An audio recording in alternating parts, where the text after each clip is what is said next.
evening, we ask that you influence our hearts and minds so that we govern this city fairly and justly. We thank you for the many blessings you have bestowed on our community. And we ask your continued protection upon our city staff and crews and watch over our citizens throughout this storm. Amen.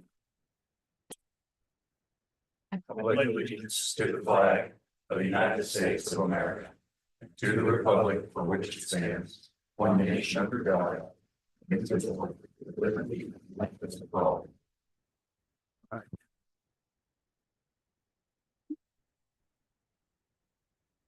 Great. Next up is the consent agenda. Motion to approve consent agenda.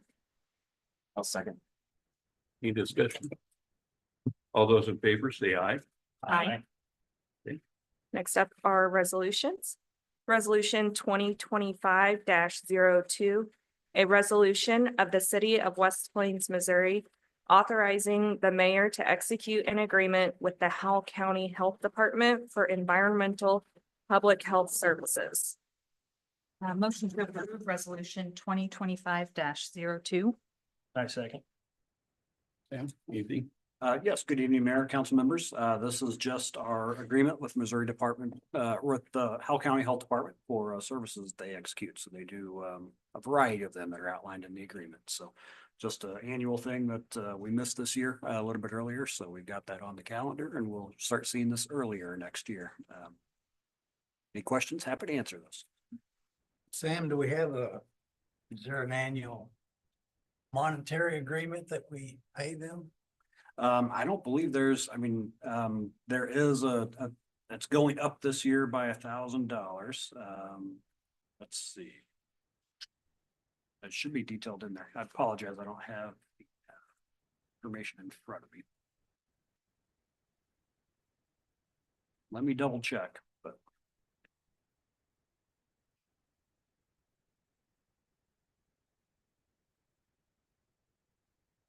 Yep. So it includes salaries and travel, a few other items. So the total contract amount is $28,000. Got it. Sorry. Okay. Okay.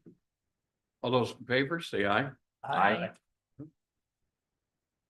Up next are ordinances. Bill 4788 to become ordinance 4788, second reading. An ordinance of the city of West Plains, Missouri, authorizing the city administrator to execute a Missouri Highways and Transportation Commission Railway Highway Crossing Improvement Program, second supplemental agreement. Motion to approve bill 4788 to become ordinance 4788, second reading. Second. Sam, you got a, No updates from first reading of this last month. No additional comments from the public either. any questions from? Is there any public input for Bill 4788? Right, Collins, Yes. Merle, Yes. Neese, Yes. Neeson, Yes. Topliff. yes. Bill 4789 to become ordinance 4789, second reading.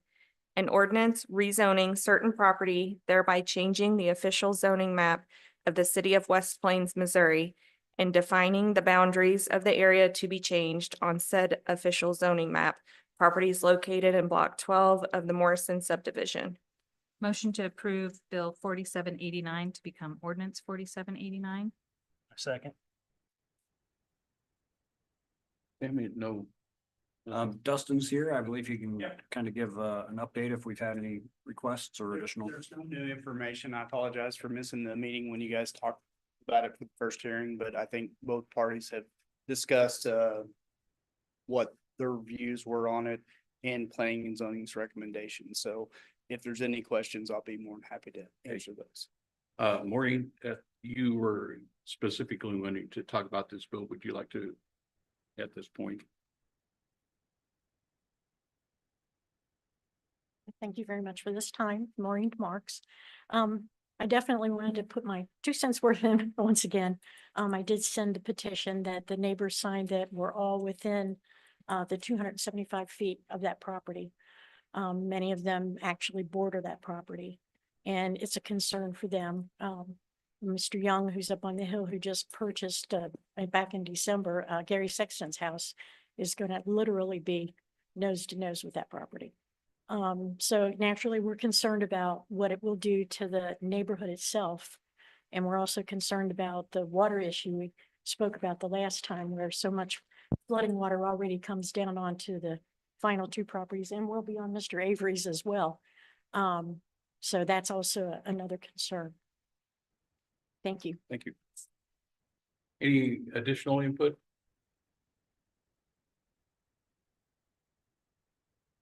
Very briefly, just to kind of revisit on the main notes, the main biggest thing is highest and best use of the land, neighboring to R3 and those privately owned duplexes that neighbor this property, just a little bit further west. The biggest deal when it comes to this is how many affordable, quality units can we have in the city? And those are a great example of them right next door. And when you build a privately owned thing, you don't have to go by government. You know, we're not going to put in a government program where we keep the rents down and bring down the quality of tenant. We're trying to bring up the quality of tenant. And at the end of the day, the tax income that it provides, it's over $100,000 that will go to West Plains schools in the next 10 years. And that's per se guarantee from Daniel Franks based on the assessed values alone. At the end of the day, it's all about availability and affordability. And in a market of inflation that our world is in, that's what residents need. So I'll keep it brief because I know you guys heard my thoughts, but I really appreciate your time. Thank you. All right, any other public input? All right. Any council? All right. Kelly? Collins, No. Merle, Yes. Neese, No. Neeson, No. Topliff. No. All right, Up next is Bill 4790, first reading. An ordinance vacating an excess right-of-way section along Jackson Street and further reserving a utility easement within the area to be vacated. Motion to consider Bill 4790, first reading. Second.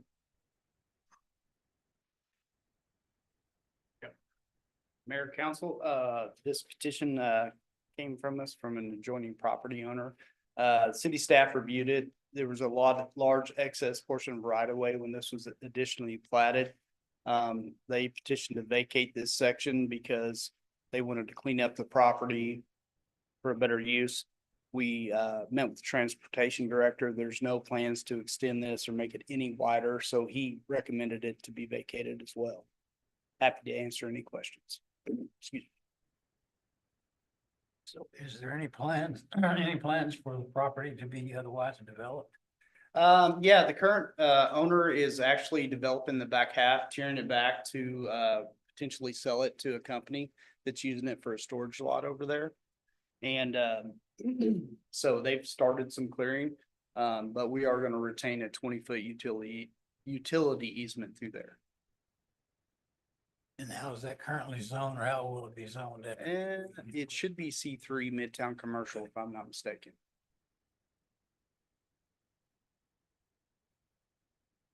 Kelly? Collins, Yes. Merle, Yes. Neese, Yes. Neeson, Yes. Topliff. Yes. Bill 4791, first reading.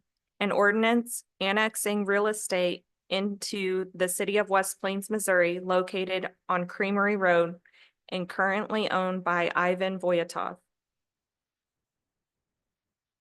Yeah, very good. Better.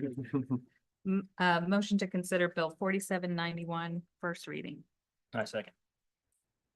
Mayor, council, this was a petition that came to us. Initially, we thought it would be a rural service agreement for utility extension outside the city. We found out that he is contiguous to the city limits, and per code, if they request our services, we require them to annex into the city of West Plains, and that's the process we're doing now.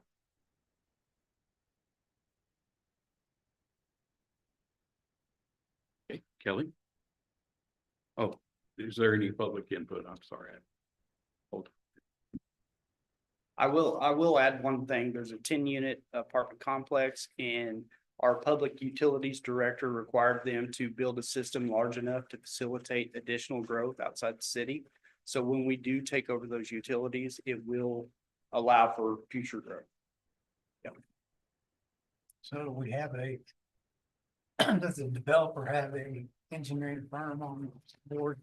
Absolutely, yeah, they've submitted an engineering plan for the extension, and we do have easements across the joint property.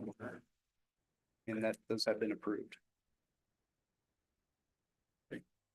Kelly? Collins, Yes. Merle, Yes. Nice, Yes. Nason, Yes. Topliff. Yes.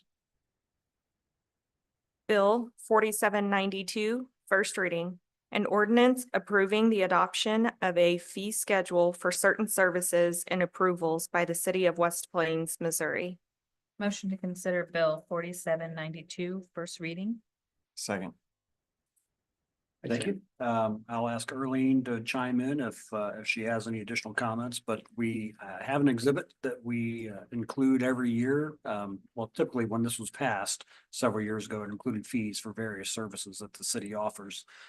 As we've updated fees throughout the years, we have not updated this exhibit. So this really just catches us up to where we are now. So in the future, as indicated in the memo, we'll review these every couple of years, starting this year with the budget process. So we'll be working with departments, make sure that those fees are, reasonable and covering a portion of a city's cost to provide those services. So we're happy to answer any questions you might have.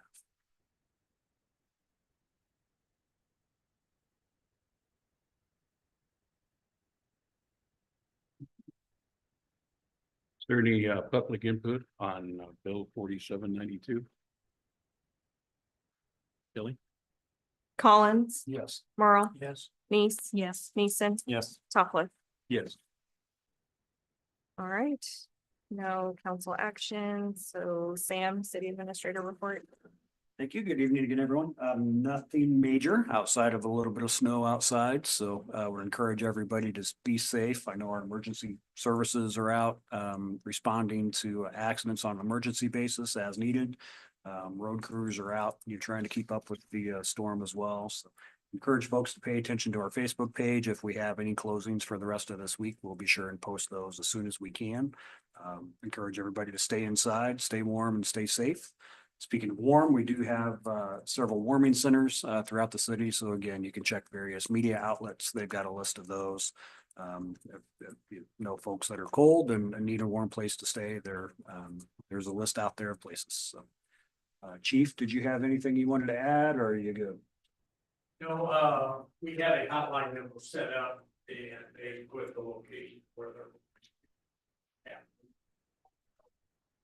And the weather continues like it's supposed to be, we're probably gonna open up.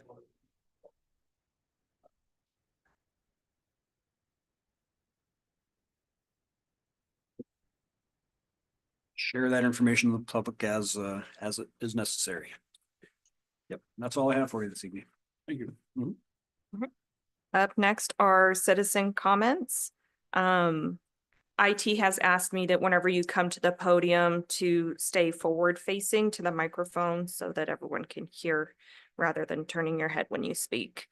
Each speaker will have 5 minutes. When you come to the podium, please state your name and home address or place of business. First up is David Neal.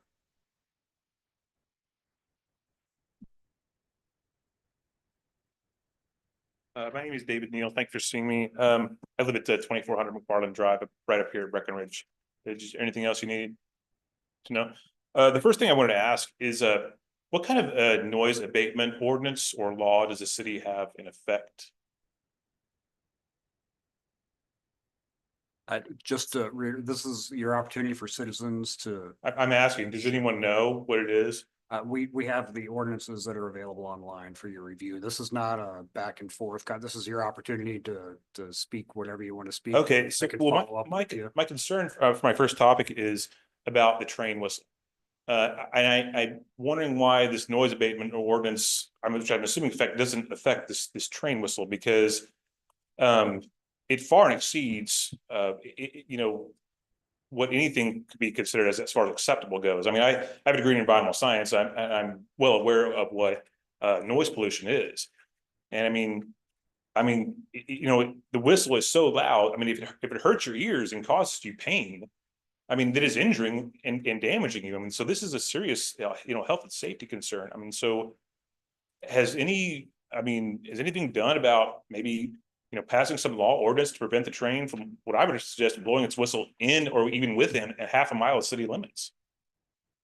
Has that been an issue of concern from anyone? I mean, Again, this is your opportunity. This is not a back and forth conversation between, I'll be happy to follow up and give you some information. yeah, please. I mean, 'cause I'm assuming everybody here is concerned about the citizens' public health and safety, of course. And I mean, it is. I mean, to me, it's a blight on the community because I can't, if you are within 100 or a few hundred yards of the train intersection, I mean, and you can't hear and feel the train coming, within a few hundred yards, you're either deaf or deceased. I mean, it's just, I don't know what this whistle could be aimed at, but it's certainly not, health and safety. Just whatever. Like I said, I hope something can be done about this because I really feel I'm not the only one that needs to feel that it really needs to go away. The next thing I wanted to mention is the condition of the streets, railroad crossing, parking lots, places like that. I know some of these are privately owned, but like, for instance, and this is just one of many locations I've noticed in town, the Burger King parking lot, it's like a minefield. I mean, some of these places are really, really dangerous. I mean, notice the streets all over places until like where the railroad crosses, I think it's Lincoln Avenue also. I mean, and these are the old tracks, they're not even the new ones. Like I said, I'm hoping something can be done because the streets are they're in awful condition. I'm not taking anything away from how hard our crews work, of course, but I mean, I'm hoping some kind of something can be done about this because, like I said, it's pretty extreme. The next thing I wanted to mention, this is something I don't understand. I know we probably all dealt with this, is people who smoke at gas pumps. I mean, this is a no-brainer issue. I mean, to where I'm hoping that some kind of criminal penalty can be assessed to people who do this and the gas station owners that allow this to be done, because I mean, this is just a disaster waiting to happen. I mean, I've come close to having altercations with people and saying, hey, you need to put out your cigarette. You understand that gas is flammable. I don't get this, but people still do it anyway while they're pumping gas or at the gas pumps.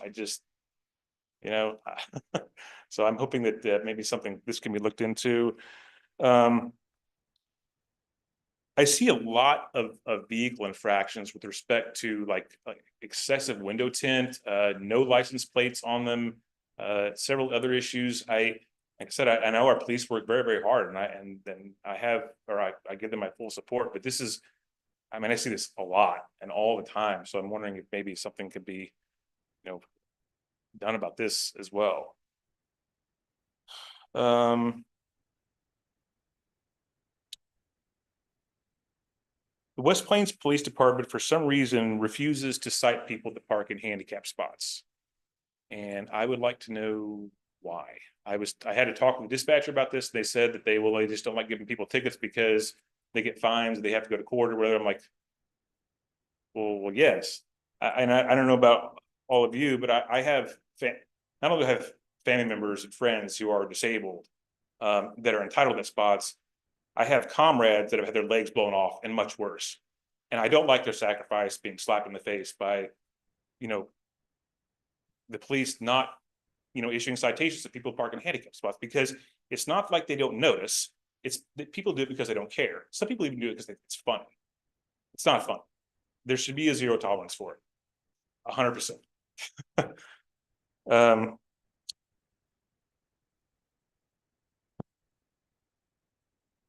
I know that I'm allowed, 5 minutes per topic, and I have 12, but I'm not going to take that much time. And so I'm trying to go this pretty fast. One of the things I mentioned also about, if you can't get through one topic, maybe extending it to 10 minutes per speaker for the topic. I mean, some things are more in depth than what I'm going to mention, so maybe that's something that can be considered. Publishing the date and time of city council meetings in the newspapers. I know that used to be done. I don't know why it's not being done anymore, but I used to read that and would try to make it to the meetings or whatever. I don't know if they're just, on a Facebook page or whatever, but I don't see them in the paper anymore. I know I'm one of the few people who still reads the paper, but I think that's probably a good idea.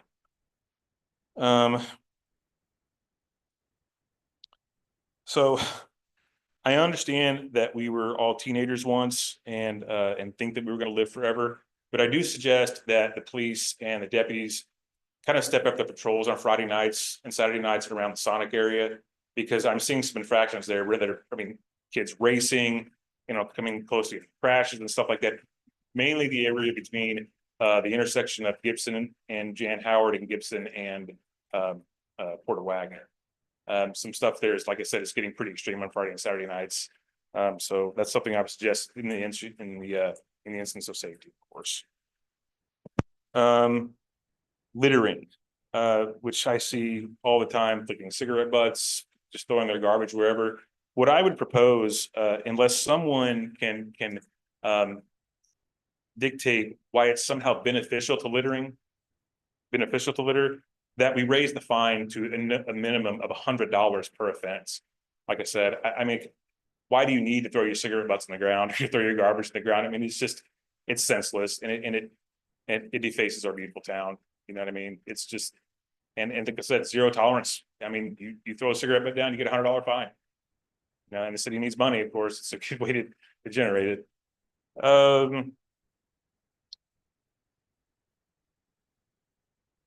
The traffic lights on East and West Jan Howard, especially at night. I don't know if they're on sensors or timers or what, but the duration of these traffic lights is, I mean, it is extreme. Like I said, I don't know if they're under maintained or if it's done on sensor or time wise, but yeah, I really hope so this can be looked into, because they take far too long. I love the one right out here. It's, you know, maybe 10 or 20 seconds and it switches.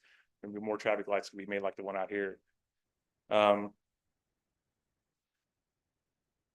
This is not something I'm real certain about, but I did want to mention is that this what appears to me by an over response by EMS. I mean, I've seen, you know, 10 to 20 units between fire trucks and police and ambulances respond to really pretty minor calls. I mean, I understand, you know, too much is better than not enough, but I mean, all that fuel and gear and equipment and time, you know, really uses up a lot of money. I mean, and I'm going to use, you know, kind of an extreme example here, but you don't need 20 units to respond to somebody stubbing their toe. I mean, it's a lot. So it's, like I said, looking into this issue I think it's probably worth the city's interest, because it's probably saves some serious money, but, you know, without having to respond, you know, that many units to something so minor. And the last thing is, and I don't know why this is, but I'm wondering if something can be done about with respect to animal control and cats. And I'm an animal lover, dogs, cats, snakes, or bats. It doesn't matter to me. But I know the city doesn't take care of cats for some reason. I don't know exactly why that is. But I noticed that a lot of cities around the US are seeing a lot of success with like the city council, for whatever the case may be. They will offer the local veterinarian some kind of tax break or incentive or whatever to spay or neuter stray cats. And then what they do is after they do it, they crop their ears and then they re-release them. And then you know, the animal control officer can identify this, hey, this is a stray cat, even though it's stray, it's been spayed or neutered, and now we don't have to worry about it anymore.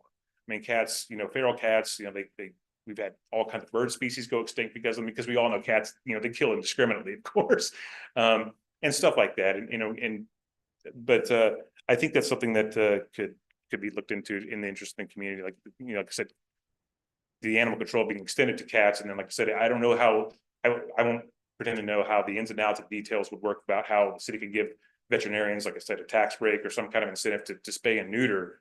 And like I said, the cats are identified with a cropped ear to say the animal control sees them again, hey, well, that thing's, we don't have to worry about that. And that'll decrease the cat population and whatnot. But anyway, I know I went through that kind of fast, but that's all I had to say, though. But thank you very much for taking the time to listen to me. And if any of you will, you know, feel like contacting me about talking about this more, please do. You know, you have my phone number, but I'll look forward to any kind of feedback. And I like talking with people, so you know, feel free. Thank you. Thank you all very much. Thank you. Mayor, if I could just jump in real quick, I'll be sure to follow up with David Neal on a couple of these Yeah. items that I know we have some information about that I'll be happy to share. There was some interesting thoughts there. Yep. That's what's, you know, what's good to hear. Did you all have any questions for me? I'm sorry. No, Oh, we're good. I'll follow up with you. Thank you. Up next is Maureen DeMarks. Again, so Maureen DeMarks, 2403 Deathridge Avenue in West Plains. And I just wanted to tell you all, thank you very much for your time and consideration. It's been very, very much appreciated and really, really do appreciate it so much. So I just wanted to thank you. Oh. David, is that your truck out there with the plow? No. I think it's John, Oh, hidden plow. Yeah. Yeah. Oh, shoot, I was gonna follow him home. All right, no further business before the city. May God bless and we are adjourned. Be safe getting home.